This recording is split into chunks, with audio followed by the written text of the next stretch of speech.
Asheville and Buncombe County in general, it's a slow process to clean up. Look, you could still see the damage left behind from when Helene brought in 10, 20, 30 inches of rainfall.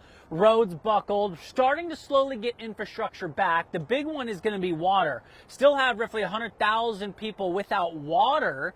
And so that means, how do we get schools back in session, businesses up and running? Well, a lot of folks are hand delivering water, and that should change over the next couple of weeks. We just got word that Asheville's starting to get water back, so that's the good news as we look forward. But as you can imagine, the River Arts District, the hardest hit area, it's going to take a while for recovery.